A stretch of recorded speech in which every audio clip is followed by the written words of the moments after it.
Hey everybody, it's Peter Panic coming at you with the weekly champion rotation of preseason week 5 for League of Legends. I'm here again with my co-host, Mr. Manslaughter. Hello. And we're going to be discussing this week's champs. We're going to start it off with, I would agree, and I don't think anybody would disagree with me, obviously, best tank, most bannable champ in ranked games that I play, Amumu. Cody, I'll hand this one right off to you. Yeah, Amumu is definitely one of the best junglers / tanks you'll see, if not the best. He's just got a ton of crowd control, great abilities. One thing I will say recently that I've noticed is in the jungle, early on, he's actually very susceptible to harassment in the jungle. So if you're going to play against him, that's what you got to do. Yeah, I would completely agree. Amumu, if you let him get built up, I would say, I don't know, probably around level 6 or 8, around that whole level, that's when he starts to get tanky. So if you're going to go invade his jungle, you're going to counter jungle, got to make sure you get in there before he gets to that point, because he scales at 1.0 and 0.5 on his AP. His tantrum attack, I think, is one of the most underrated actual abilities in the game. Not a lot of people talk about it, but it does a lot of damage for how often you can cast it. And his ultimate's great. He's got ridiculous amounts of CC. He's got that bandage toss, but again, a lot of people use the bandage toss to hit a minion and then get close just to do damage, So I don't think that there's any disagreement. I would say he's the number 1 tank in the game. Would you disagree that he's the number 1 tank in the game? I don't. If he's not number 1, he's number 2. Yeah, and I'm guessing that we can both agree. Would you say Singed is then number 1 or number 2? Yeah. Both are really good champs. Moving on, we're going to move on to Annie, another one of the most banned champs. We're playing a lot of really great champs this week. Annie scales really well at 0.7 on most of her abilities, almost all of them actually. And has CC, she can CC a couple. She can actually get multiple stuns using Incinerate. Or you can get the one stun if you're laning in mid, and she's one of the best mid laners, easy to farm with. Cody, I know that you like her a lot. Yeah, she's a great champ. And like we were saying earlier when we were playing, if you're just learning her, easy champ to learn. You just got to get up your stun, roll your fingers across the keyboard, and usually you'll kill someone. Yeah, that's always been our big joke with Annie. Just kind of roll, just go QWER, just real fast, and it's. A lot of people, if you're new to the league, you should know her Q ability, Disintegrate. If you kill something with it, like a minion, you get all your mana back. So you can literally be in lane for 5 or 10 minutes and not ever lose any mana if that's all you use. So that's why I think a lot of people agree she's the best champ to single lane with. She can sustain that middle lane quite well. All right, and moving on to the next champ, one of my favorite champs. A lot of people, it's only the second time we've done this, but one thing about me and Cody, the reason that we do the show together is Cody plays a lot of champs that I don't, and I play a lot of AD carries. So that'll tell you the kind of games that I play. So I play a lot of Ashe. I would say probably the best AD carry with her CC, and she scales well. She can do a lot of damage. What do you think, Cody? I think she's one of the best all-around AD carries. She's got good CC, a good slow. Occasionally you'll want to pick up someone like Vayne. The other team has a lot of melee AD carries. But just all around, Ashe, great champ. Yeah, I would agree. The one thing that you said it best. She's one of the best all around. There's definitely times when we're doing our champs and people are banning people. I'll say, okay, well, I'll play Ashe because we don't have a lot of CC. But if we have a lot, you can play somebody like Vayne or even Caitlyn. She's a decent champ. I don't think she's as versatile as Vayne, but really nothing is more gratifying than hitting an enchanted crystal arrow across map. Start a team fight for your team, and you're not anywhere near them. It's phenomenal. All right, we'll move on to ChoGath. I'm going to hand this one right off to Cody. Never, ever have I played ChoGath again, so I'm just going to give it right to Cody. All right. ChoGath is actually a very diverse champion. You can play him top lane sustain. You can play him a tank. You can jungle with him. But predominantly you'll play him top lane, which is very good with his passive, which is every time you kill a unit, you restore a bunch of health. And also your feast. As you get this stacked up, which is your ultimate, you gain more and more health, which allows ChoGath to be a naturally tanky character. And also, and visually, he actually gets larger on screen to add, which is interesting. It's not just visually either. Yeah, he also gets health. Well, no. It's he's actually is solid, so you can literally wall off areas with your. Oh, I didn't know that. Yeah. Oh, okay. Like the pathway to Baron, for instance, from the bottom side base, you can actually wall it off with a fully feasted ChoGath. Oh, okay. So then no one could cross. That would be funny. It's pretty funny. Be very annoying. Oh, definitely. Yeah, I mean, the only thing I really know about ChoGath has really great CC. He's got a great knockup, great silence, and his ultimate is, it does a lot of damage out of nowhere. I would say if I was ranking tanks, definitely top 10. I don't know if I would go top 5. Yeah, one last thing about him is if you're going to play him, a lot of people level their Q first because they like that 1.0 scaling with ability power and the extra base damage. But with Cho, you're actually going to want to level your W first because as you level it more, the silence gets longer and longer to be, I think, the longest AoE silence in the game. Okay. So you want to get that Q for the knockup, but then you want to level up the silence first. All right, moving on to the next champ, Corki. I think he's one of the most fun champs to play. Again, he's a carry, so I like him. I'm a big AD carry guy. I played him a little bit, probably 25, 30 games, not a ton, but really great champ. He's got phosphorus bomb, which is nice because it shows areas. If someone's hiding in a bush, you can just kind of hit him with that. Gatling gun, I think, is getting nerfed with the new nerf.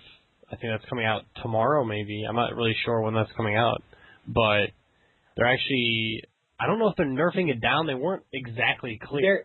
They're not really nerfing it, from what I understand. They're just making it more consistent. I see. If that makes sense. Yeah, they're making it less animation, more actually happening. Yeah. I think, yeah. Kind of what they did with Singed Cloud the last patch. I think they did with Singed Cloud, which they also need to do with Blitzcrank's pool because that animation goes a lot farther than it actually hits. Really off topic, sorry, but that was like one of my. I play Blitzcrank and it's so annoying. Corki also has like an amazing ultimate. It's Missile Barrage. You can destroy people from very far. If you're good with skill shots, try out Corki. Fun to play. He's got really great escapability as well. I could really talk about him for an hour probably. It's a really fun champ to play. I must tell everyone right now, I probably won't even comment on this with the exception of I've got to play with Cody when he plays this champion. I've never seen a better Jarvan the 4th champion or summoner than Cody. Cody plays the best J4 I've ever seen. So I'm just going to give it right to him. Say whatever you want. Go ahead. All right. J4, I mean, obviously I'm a little biased because my favorite champ. But I think he's one of the best, if not the best, top lane sustain champs in the game. Mm-hmm. For a few reasons. One, unlike a lot of bruisers that you'll play with top lane, he has a ranged farm that's actually really good, which is his standard, that he can toss out. And after you level your standard up, because that's going to be your main farming ability, you're just going to kind of want to keep your Dragon Strike and your Golden Aegis shield even, because those are more used for your Demacian standard and Dragon Strike combo, which is a knockup. And his ult is just so much fun. It is I love playing with him. It's so great. What do we call it? We call it a lot of things. We call it the arena, the danger zone. The Thunderdome. The Thunderdome. All those sorts of things. Yeah, like I said, I'm just gonna let him talk about it because I know it's his favorite champ. Like, if Vayne came up, I would go off about it. But J4, I always thought was kind of trash until I watched Cody play him. So he's definitely made a believer out of me. One last note about J4 is a lot of people will either build him straight tank or straight damage. J4 is an off tank. I mean, he is one of the sweetest off tanks ever, and it's a waste to not play him that way. Yeah. He has so much damage potential, and because of his shield, he can just live forever, too. Yeah, and actually, he scales very well. I mean, he scales at 1.1, 0.8, 1.5. I mean, there's almost no point not to build him with slight damage. Yeah. All right, let's move on to Master Yi. After Cody, you can relax now. We're gonna move on to Master Yi. I have not had a lot of, I don't think Yi's that great of a champ. I'm going to say right now, if you're going to play Yi, you might as well play Tryndamere. I think that he's a better champ. He's better in team fights. But then again, I don't know. What do I always say whenever we play Yi? I always say, don't feed Yi. Yeah, don't feed Yi because it can go off. But again, I haven't played him that much. I don't do a lot of melee champs. So that's really more along the lines of Cody. Cody, I don't know if you've played him that much, really. I mean, I've played Yi a little bit. I think he's a waste to play, especially if you're running 5. Because any good team will just be like, all right, let's stun this guy and kill him. And there's really nothing you can do with Yi about that. Yeah, he's kind of squishy. Yeah, and he doesn't have any CC of his own. So. Yeah. He scales well, but he's just, with the exception of Alpha Strike, nothing about him makes me excited. There's nothing about him where I'm thinking, oh, he's adding a lot to the team fight. Yeah. So, again, I won't say he's a trash champ, but would you agree if you're going to play Yi, there's a lot of better melee. You can play Udyr, you can play Tryndamere, you can play Warwick, you can play Renekton, even Trundle, who's a little bit more tanky, but I mean, there's a lot of better champs you can play, so wouldn't waste my time with that. Moving on to Nasus. Just recently have I seen this outpour of Nasus players that own the sustain lanes. And not against Cody as J4. I have not seen that happen yet, but I always thought Nasus was a trash champ. And it seems like he is unless he gets really fed, which means if you can get him in the sustain lane, get him built up, he can do a lot of damage. I mean, I've watched Nasus sit there and hit someone and gain health as they're just attacking each other. Cody, would you like to shed some light on this issue? Yeah. Nasus definitely needs to be in a sustain lane. And that's because of his Q ability, which is, I don't know if you play Scion, but it's one of those abilities where as you kill minions with it, you get, I guess you could call it stacks on that ability, where you do more and more damage each time you use this ability. And it's permanently gained. It's not, it doesn't go away. So you're going to want to farm with that and get that up really high so in the team fights you do well. Yeah. A lot of people, for some reason, get their Spirit Fire leveled up early, which is their E, to farm with. And from what I've heard from a lot of Nasus players, it's not what you want to do. You want to get your Q up, get all the stacks on that, get your W so you can finish people off, slow them down. But it's definitely a late game ability, that E, so level that up late. Yeah.